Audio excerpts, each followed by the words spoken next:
Pesadelos em Foco. Hoje respiro fundo e decido abrir um livro que mantive fechado por tempo demais.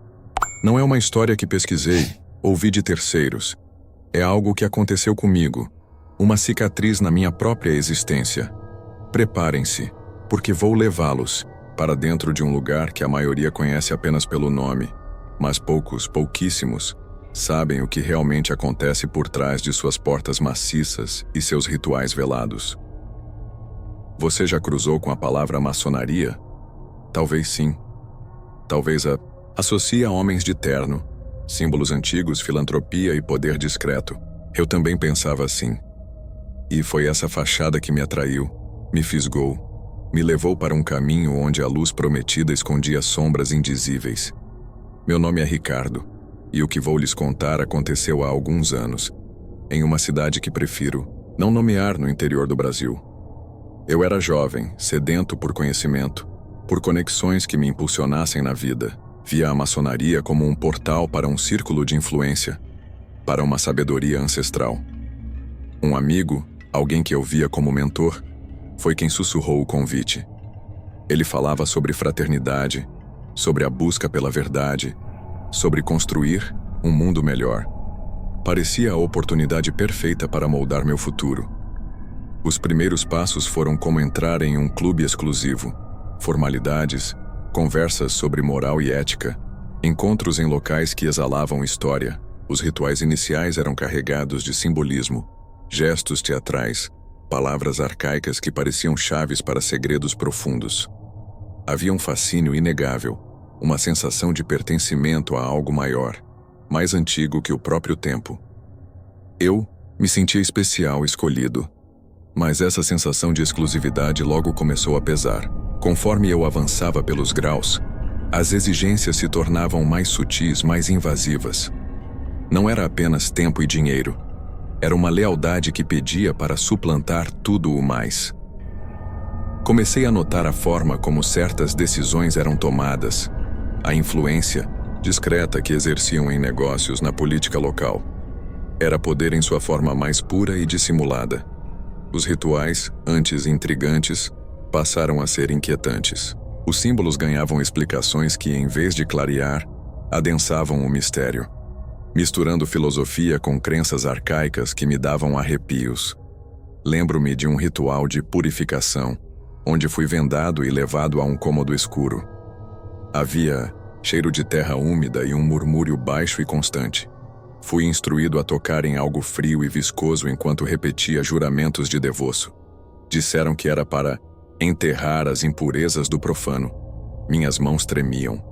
Quanto mais alto eu subia, mais a fachada de benevolência se desfazia, revelando algo frio e calculista por baixo. As conversas sobre sacrifício pela causa tornaram-se mais frequentes, menos figurativas. Havia um ar de expectativa, como se estivessem me preparando para algo grande, algo definitivo. Eu sentia o cerco se fechar, mas a promessa de poder e o medo de me tornar um pária me mantinham seguindo em frente. Então veio o convite para o último degrau. Disseram que era a iluminação final, a revelação de todos os segredos. O local era uma propriedade isolada, uma construção antiga e de pedra que parecia sugar a luz. A atmosfera era pesada, carregada de uma energia latente e perturbadora. Lá dentro, os membros dos graus mais altos se moviam com uma reverência que não era apenas respeito humano, mas algo beirava a adoração. Fui conduzido a uma câmara central. No meio, um altar, não coberto por um tecido, mas por algo que parecia pele escura e áspera. Símbolos estranhos, que nunca vira antes, estavam gravados na pedra fria. Velas bruxuleavam, projetando sombras distorcidas nas paredes. Havia um cheiro metálico no ar. Os mestres, figuras imponentes com vestes escuras e rostos sombreados por capuzes, estavam reunidos. Seus olhos, quando eu podia vislumbrá-los, pareciam ter uma fome antiga. Um deles, o que parecia ser o líder, deu um passo à frente. Ricardo, sua voz era um sussurro rouco que parecia vir de longe. Você alcançou o limite. A verdadeira sabedoria exige a renúncia final. A luz que buscamos não brilha sem um custo. Ele gesticulou para o altar. Sobre ele, havia uma forma imóvel, coberta por um pano branco. Meu coração gelou. O líder removeu o pano. Era algo pequeno, frágil, uma criatura. Sua pele clara contrastava horrivelmente com a escuridão do altar. Não vou descrever mais do que isso. A imagem se gravou na minha mente como uma marca a ferro quente. O medo me paralisou, mas o horror era maior. O líder me ofereceu uma adaga. Não era a mesma dos rituais anteriores. Esta era antiga, com uma lâmina que não refletia a pouca luz. A lealdade à grande obra, ele murmurou, exige que você prove sua dedicação, que demonstre estar disposto a dar o que é mais precioso, a negar o sentimentalismo profano. Somente assim a porta se abrirá para você, para nós. Meu corpo tremia incontrolavelmente. Olhei para a criatura no altar. Olhei para os rostos sombreados ao redor, esperando, observando. Não havia hesitação neles, apenas uma calma fria e aterrorizante. Eram todos cúmplices. Em um instante que pareceu uma eternidade, todo o glamour, todo o fascínio, toda a promessa de poder desmoronou. Vi a verdade nua e crua.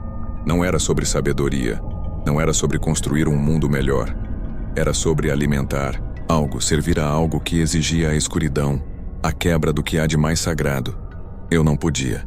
Não importa o custo, eu não podia. Minhas mãos, em vez de pegar a adaga, se fecharam em punhos. O som do meu próprio sangue pulsando nas veias era alto demais na câmara silenciosa. Não. Minha voz saiu fraca, mas com uma convicção que me surpreendeu. Eu não posso. O silêncio que se seguiu foi ensurdecedor. Os olhares que me perfuravam eram como agulhas de gelo. O líder inclinou a cabeça, mas não havia surpresa, apenas uma decepção gélida. Uma pena, ele disse, e a voz não era mais humana, mas um rosnado baixo e gutural. O caminho foi oferecido. Você o rejeitou. E não há outro caminho. A calma que antes pairava na câmara se quebrou. Movimentos rápidos nas sombras. Eu soube que não havia saída diplomática. Segurei a adaga, que estava ao alcance da mão no altar, não para cumprir a ordem, mas para me defender. O caos irrompeu. Não consigo descrever a luta, a fuga desesperada pela propriedade. Havia sombras se movendo rápido demais, sussurros na escuridão, a sensação inconfundível de ser caçado. Corri pela floresta densa que cercava a propriedade, tropeçando em raízes, sentindo galhos me chicotearem. O medo era um animal selvagem no meu peito. Consegui alcançar uma estrada deserta, exausto e ferido. Foi um acaso, um milagre, que um carro passou naquele momento tardio da noite. Expliquei aos soluços que havia me perdido, que estava sendo perseguido. O casal que me socorreu parecia cético, mas meu estado devia ser convincente. Eles me tiraram de lá. Deixei tudo para trás. Minha vida, meu trabalho, meu passado. Mudei de cidade, cortei contato com todos que me conheciam na época. Vivo à espreita, sempre olhando por cima do ombro. Sei que eles não esquecem. A sensação de ser observado é constante. Um peso invisível que me acompanha dia e noite. Pequenos sinais, objetos fora do lugar, telefonemas mudos, encontros que parecem coincidência demais, me lembram que o pacto, embora eu o tenha rejeitado, me marcou. Contei isso não para buscar fama ou validação, mas como um aviso. As sociedades secretas, a busca por poder e influência, a promessa de ascensão. Cuidado. Cuidado com o que está escondido sob a superfície polida. O preço pode ser algo que você não está disposto a dar. Eu vi o que estava no último degrau e a imagem me assombra até hoje. Salvei minha alma naquela noite, mas perdi a paz para sempre. Pense nisso. Até onde você iria? O que você estaria disposto a sacrificar? A resposta pode ser a diferença entre a vida que você conhece e um pesadelo do qual não se pode acordar. Eles estão lá fora, e eles esperam.